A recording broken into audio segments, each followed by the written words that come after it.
వీక్షకులందరికీ నమస్కారం. జూన్ నెల ద్వాదశ రాశులపై ఏ విధమైనటువంటి ప్రభావాన్ని చూపెడుతూ ఉన్నది, జూన్ నెలలో ఉండేటువంటి గ్రహస్థితి 12 రాశులను ఏ విధంగా ప్రభావితం చేస్తూ ఉన్నది, ఈ విషయాన్ని ఈ వీడియో ద్వారా తెలుసుకుందాం. ముఖ్యంగా ఈ మాసంలో చాలా ముఖ్యమైనటువంటి మార్పులు కొన్ని ఉన్నాయి. కొన్ని గ్రహాల తాలూకు యుతులు, కొన్ని సమసప్తక స్థితులు, కొన్ని షష్టాష్టక స్థితులు ఈ రాశులపై ప్రభావాన్ని చూపించబోతూ ఉన్నాయి. ముఖ్యంగా తొలగిపోయినటువంటి కుజస్తంభన దోషము గత సంవత్సరం 2024 సంవత్సరం ఆగస్టు దగ్గర నుండి ఉన్నటువంటి కుజస్తంభన ఈ సంవత్సరంలో ఈ జూన్ 7వ తారీఖు తోటి తొలగిపోతూ ఉన్నది. నీచక్షేత్ర స్థిత కుజుడు దాదాపుగా చాలా ఇబ్బంది పెట్టినటువంటి సందర్భాల్లో, అంటే కుజ సంబంధమైనటువంటి వ్యాపారాలు, ట్రాన్స్పోర్ట్ కానీ, లేకపోతేనేమో బాణసంచాల తయారీ కానీ, పేలుడు పదార్థాల తయారీ కానీ, రియల్ ఎస్టేట్ ప్రధానంగా automobile industry, spare parts industry, ఇలా కన్స్ట్రక్షన్ ఓరియంటెడ్ ఇండస్ట్రీస్ ఏవైతే ఉన్నాయో ఇవన్నీ కూడా చాలా ఇబ్బందికరమైనటువంటి పరిస్థితులను ఎదుర్కొంటూ ఉన్నటువంటి పరిస్థితులు. ఈ కుజుని యొక్క మార్పుతోటి ఈ రియల్ ఎస్టేట్ గానీ, భూ సంబంధమైనటువంటి క్రయ విక్రయాల్లో గానీ కొంచెం మార్పు వచ్చి అవన్నీ కూడా ముందుకు వెళ్ళేటువంటి పరిస్థితులు ఉండబోతూ ఉన్నాయి. అలాగే కుజకేతువుల యొక్క యుతి చాలా ముఖ్యమైనటువంటి విషయంగా చెప్పుకోవచ్చును. అలాగే కుజరాహువుల యొక్క సమసప్తక స్థితి కూడా, ఎందుకంటే కుజకేతువుల యుతికి ప్రాధాన్యత ఎప్పుడు అంటే కుజరాహువులు సమసప్తకాల్లో ఉంటారు కాబట్టి. అలాగే కుజశనుల యొక్క షష్టాష్టక స్థితి, ఇవన్నీ కూడా ఈ జూన్ 7వ తారీఖు నుండి ద్వాదశ రాశులపై ప్రభావాన్ని చూపించబోతున్నారు. అలాగే రవి ఈ జూన్ నెలలో 15వ తారీఖు వరకు వృషభ రాశి యందు, 15వ తారీఖు దాటాక మిథున రాశి యందు ఆయన సంచరించబోతూ ఉన్నారు. రవి గురుల యొక్క తాలూకు యుతి కనబడుతూ ఉన్నది. జూన్ నెల 10వ తారీఖు నుండి గురు మౌఢ్యమి రాబోతూ ఉన్నది. అంటే 10వ తారీఖు లగాయతూ ఏ విధమైనటువంటి శుభ కార్యక్రమాలు కూడా చేయడానికి లేదు. జూన్ 10 దగ్గర నుండి గురు మౌఢ్యమి అన్నారు. కాబట్టి ఇది ఒక ముఖ్యమైనటువంటి యుతిగా మనం చెప్పుకోవచ్చును. అలాగే శనేశ్వరుడు మీనరాశి యందు సంచరిస్తూ ఉన్నారు. కుంభమందు రాహువు, అదే మాదిరిగా సింహమందు కేతువు సంచరిస్తూ ఉన్నారు. శుక్రబుధులు ఈ మాసంలో ఎక్కువగా అతిచార వక్రాలతోటి చివరికి వచ్చేసరికి శుక్రుడేమో వృషభ రాశి యందు, అలాగే కర్కాటక రాశి యందు ఏమో బుధగ్రహం సంచరించబోతూ ఉన్నారు. కాబట్టి ఈ మాసం చాలా ముఖ్యమైనటువంటి మాసం. ముఖ్యంగా పెద్ద గ్రహాలు మారుతూ లేదా ఆయా గ్రహాలపై కుజుని యొక్క ప్రభావం పడేటువంటి మాసంగా చెప్పవచ్చును.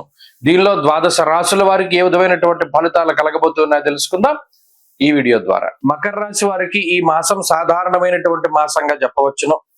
ముఖ్యంగా ఇప్పటి వరకు కుజుడు సప్తమ స్థానమందు ఉంటే ఈ మాసం లగాయతూ అష్టమ కుజుడిగా కొంత ఇబ్బంది పెట్టేటువంటి స్థితిలో ఉన్నారు. గురుబలం లేదు, షష్ఠ గురుడు. అయితే ఈ మాసంలో షష్ఠ స్థానంలోకి రవి వస్తూ ఉన్నారు, ఇది ఒక మంచి విషయం. అలాగే రాహు 2వ స్థానంలో అనుకూలించే గ్రహం. చాలా మంది రాహు 2లోకి రాగానే సమస్యలు వచ్చేయండి అనుకుంటున్నారు. అందరికీ రాహు దశలు నడుస్తూ ఉన్నటువంటి వారికి మాత్రమే వస్తాయి. ఆ రాహు యొక్క స్థితిగతులను బట్టి మాత్రమే వస్తాయి. కాబట్టి మకర రాశి వారికి కుంభరాహు అనేటువంటి స్థితి మంచిదే, గోచార పరంగా అదేం చెడు చేయట్లా. అలాగే ఈ 3య స్థానమందు శని యోగిస్తూ ఉన్నారు. గమనిస్తే దీర్ఘ సంచార గ్రహాల్లో రాహు యోగిస్తున్నారు, శని యోగిస్తున్నారు, రవి యోగిస్తున్నారు. శుక్రబుధుల తాలూకు అనుకూలతలు ఉన్నాయి. చంద్రబలం కూడా ఈ మాసంలో అడపాదడపా వస్తూ ఉంటుంది. ప్రత్యేకించి ఈ నెలలో మిమ్మల్ని పర్టికులర్ గా ఇబ్బంది పెట్టేటువంటి గ్రహం ఉంది అంటే అది కుజుడు మాత్రమే, అష్టమ స్థాన స్థిత కుజుడు. అయితే ఈ కుజుడు కూడా ఒక అందుకు ఎలా ఉపయోగపడతారు? స్థాన నాశం రుణచ్ఛేద అష్టమస్తే ధరాసుతే అన్నారు. అంటే రుణబాధలు తగ్గించుకోవడానికి ఉపయోగపడతారు ఆయన. స్థానచలనం కలుగుతుంది, ఉద్యోగ పరంగా వాటి పరంగా కొంత స్థానం మార్పు కలగడం. రవి యొక్క స్థితిగతులు 6వ స్థానంలో ఆరోగ్యం నిత్య సంతోష అన్నారు. మానసికమైన ఆరోగ్యం ఉంటుంది, ఆర్థికంగా వెసులుబాటు ఉంటుంది. రుణాల మీద ఎక్కువ కాన్సన్ట్రేట్ చేస్తారు, రుణాలు తీర్చుకోవడానికి వాటికి. ఇక్కడ ఉద్యోగపరమైనటువంటి మార్పు గురించి మనం చెప్పుకోవాలి. ఉద్యోగపరంగా స్థానం మార్పు చెందడానికి లేదా ఉద్యోగాన్నే మార్పు చేయడానికి అవకాశం ఉంటుంది. అయితే ఇవి మంచి మార్పులు, ఇవేం చెడు చేసేటువంటి మార్పులు కాదు. అంటే దీనివల్ల మనకి ఏదైనా చెడు జరుగుతుందేమో అనేటువంటి భయంలా కూడా పాజిటివ్ గానే ముందుకు సాగుతూ ఉంటుంది. కాబట్టి మార్పు అన్నది సహజం. ఇక ఆర్థిక వ్యవస్థ బలోపేతం అవుతుంది. ఆర్థికంగా జూన్ నెలలో ఏమి ఇబ్బందులు కనబడడం లేదు. ఆరోగ్యపరంగా జూన్ నెలలో మకర రాశి వారికి ఇబ్బందులు కనబడడం లేదు. ఈ కుజుడు అష్టమంలో ఉన్నప్పుడు ఏ రకంగా ఇబ్బంది పెడతారండి అంటే కొంత ఏదైనా మనం స్వయంకృత అపరాధాలు చేసేలాగా, అతి కోపం వల్ల కానీ, లేదా అతి ర్యాష్ డ్రైవింగ్ వల్ల కానీ, లేదా సరైనటువంటి సేఫ్టీ ప్రికాషన్స్ పాటించకుండా కొంత సాహస కృత్యాలు చేస్తూ ఉండడం. అంటే ఈ బంగీ జంపులు లేకపోతేనేమో ఈత కొట్టడాలు ఇటువంటివి ఏమి చేయకూడదు. కొంతకాలం పాటు సాహస కృత్యాలు చేయకూడదు. అష్టమంలో కుజుడు ఉన్నప్పుడు అది చాలా ప్రమాదము. ఫాస్ట్ గా తోలకూడదు బండి, దానివల్ల కూడా ప్రమాదం వస్తుంది. కాబట్టి ఈ కుజుడు అష్టమంలో ఉన్నప్పుడు ఆరోగ్యం పట్ల స్వయంకృత అపరాధాలు జరగకుండా జాగ్రత్తగా ఉంటే మంచిది. అలాగే చిన్నపాటి సర్జరీలు ఏమైనా అవసరమైతే కుజుడు చేయిస్తారు కాబట్టి ఆరోగ్యపరమైనటువంటి ఇది కొంత మంచి చేస్తారు, ఆయన ఏం పూర్తిగా చెడు చేయడు. ఈ విషయాన్ని కూడా దృష్టిలో పెట్టుకోవాలి. కానీ అష్టమ కుజుడు అంటే కొంతమంది భయపడుతూ ఉండేటువంటి తరుణంలో దానికి సంబంధించిన రెమెడీ చేసుకోవచ్చును. అంతేగాక ఉద్యోగపరమైనటువంటి విషయాలు సావకాశంగానే ఉన్నాయి, ఏమందులో ఇబ్బంది లేదు. వ్యాపారపరమైనటువంటి విషయాలు బాగున్నాయి. ప్రత్యేకించి కుటుంబ సభ్యులతో ఉండేటువంటి రిలేషన్ మెరుగుపడుతుంది. సంతాన సంబంధమైనటువంటి సమస్యలు తగ్గుతాయి. మరీ ముఖ్యంగా ఇరుగు పొరుగు వారితో సఖ్యత రావడం అనేటువంటిది ఈ నెలలో చూడొచ్చు ఖచ్చితంగా. మీరు మకర రాశి వారు ప్రతి పని ముందుకు సాగుతుంది. ఇల్లు కొనుక్కోవాలి, బండి కొనుక్కోవాలి, లేదా ఏదైనా వాహనాలు కొనుగోలు చేయాలి, లేదా పలానా శుభ కార్యక్రమం చేయాలి, ఇవన్నీ కూడా చాలా సావకాశంగా ముందుకు వెళ్తాయి. కాబట్టి ఈ కుజుని యొక్క అష్టమ స్థాన స్థితి దోషం మినహాయించి మిగతా గ్రహాలు ఇవి ప్రతికూలంగా లేవు.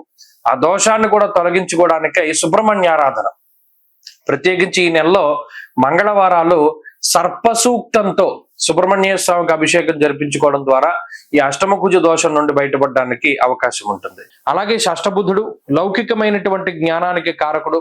ముఖ్యంగా లౌక్యాన్ని ప్రదర్శించడానికి, తెలివితేటలుగా వ్యవహరించడానికి, శత్రు ఛేదనాన్ని అంటే శత్రువులపై పరిపూర్ణమైనటువంటి విజయాన్ని సాధించడానికి, మరీ ముఖ్యంగా రుణబాధల్ని, రోగబాధల్ని తొలగింపజేసుకోవడానికి, మరీ ముఖ్యంగా గతంలో ఏదైనా ఆర్థిక వ్యవస్థ పాడైపోయింది ఉంటే సమర్థవంతంగా దాన్ని మళ్ళా తిరిగి పునరుద్ధరించుకునేటట్టు మంచి అవకాశాలు వస్తాయి, మంచి తెలివితేటలు వస్తాయి, మంచి అవకాశాలను అందిపుచ్చుకోగలుగుతూ ఉంటారు.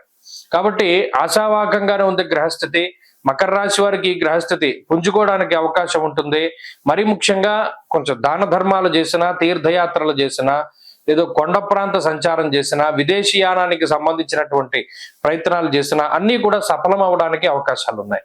వృత్తి ఉద్యోగాల పరంగా మంచి గ్రహస్థితి ఉన్నది, ఎదుగుదల గోచరిస్తూ ఉన్నది, ఆరోగ్య పరిస్థితులు బాగున్నవి, తోబుట్టువులతోటి సఖ్యత ఉంటుంది.